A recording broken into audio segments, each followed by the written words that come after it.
কাশিম আলী বাবার ধনের কথা শুনিয়া কি ভাবিবে তাহাই তাহার প্রধান চিন্তার বিষয় হইল। সন্ধ্যাকালে কাশিম গৃহে ফিরিল। কাশিমের স্ত্রী তাহাকে দেখিবা মাত্র বলিল, পোড়ার মুখ মিনসে, তুই মনে করিস তুই ভারী নবাব, তোর অনেক টাকা, তোর ভাই আলী বাবা তোর চেয়ে কত বড় লোক, তার কত টাকা, তার কিছু হিসাব রাখিস? তুই টাকা গনিস, সে কুনকে করিয়া মোহর মাপে। বাবা গো বাবা, এমন হতভাগা গরিবের হাতে সঁপে দিয়েছিলে, আমি কুনকে করে মোহর মাপবার সুখ পেলেন না। কাশিম সমস্ত দিনের পরিশ্রমে বড় ক্লান্ত হইয়া গৃহে আসিয়াছিল। স্ত্রীর কথা শুনিয়া প্রথমে কিছু বুঝিতে পারিল না। বলিল, আরে থাম মাগি, সব কথা খুলে বলবে না? একেবারেই জ্বলে উঠল। কি হয়েছে কি? কাশিমের স্ত্রী কাশিমকে সকল কথা খুলিয়া বলিল এবং কুনকের নিচে আঠায় আটকানো যে চকচকে মোহরটি পাইয়াছিল তাহা কাশিমকে দেখাইল। কাশিম দেখিল মোহরটি বহু পুরাতন, এত পুরাতন যে তাহার উপর যে রাজার নাম লেখা আছে সে রাজার কথাই তাহার অজ্ঞাত। ভ্রাতার সৌভাগ্য চিহ্ন দেখিয়া কাশিম সুখী বা সন্তুষ্ট হওয়া দূরের কথা, হিংসা নল তাহার বুকের মধ্যে জ্বলিয়া উঠিল।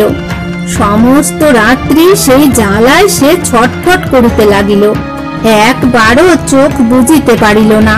পরদিন প্রভাতে সূর্যোদয়ের পূর্বেই কাশিম আলী বাবার নিকট উপস্থিত হইল।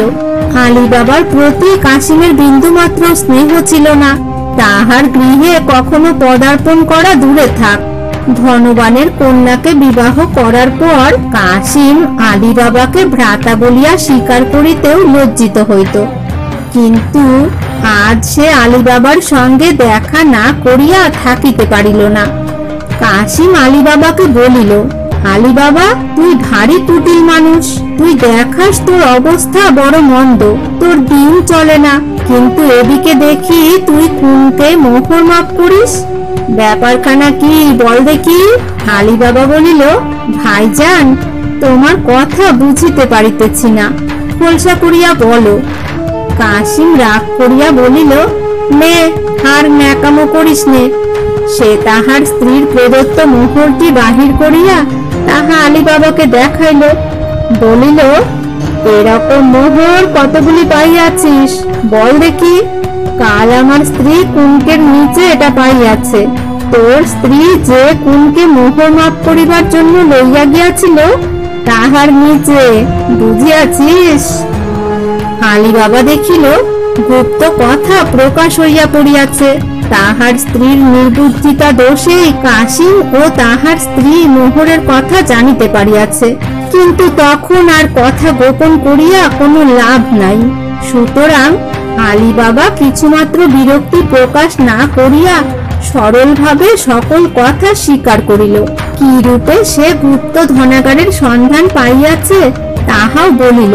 কাশিমকে সে একথাও জানাইল যে যদি কাশিম আর কাহারও নিকট এ রহস্য প্রকাশ না করে তাহা হইলে আলী বাবা তাহাকে সেই গুপ্ত ধনাগারের সন্ধান বলিয়া দিবে।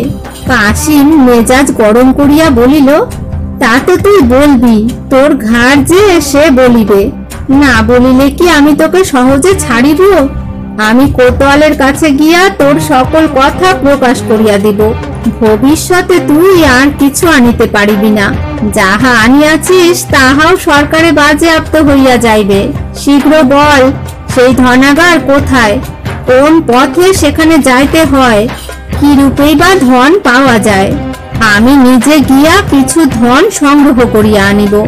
আলী বাবা তাহার দাদার ভয় প্রদর্শনে তত ভীত না হইলেও তাহার স্বাভাবিক সরলতা ও সাধুতা বশত গুপ্ত গহ্বরের সন্ধান বলিয়া দিল। কিরূপে গহ্বরদ্বার খুলিতে পারা যায় এবং কিরূপে তাহা বন্ধ করিতে হয় তাহাও বলিয়া দিল। কাশিম আলী বাবাকে আর কোনো কথা জিজ্ঞাসা করিল না। সে ভাবিল একদিনে সে সমস্ত ধন উঠাইয়া লইয়া আসিবে। আলী বাবা যে আবার গিয়া কিছু লইয়া আসিবে তাহার পথ বন্ধ করিবে।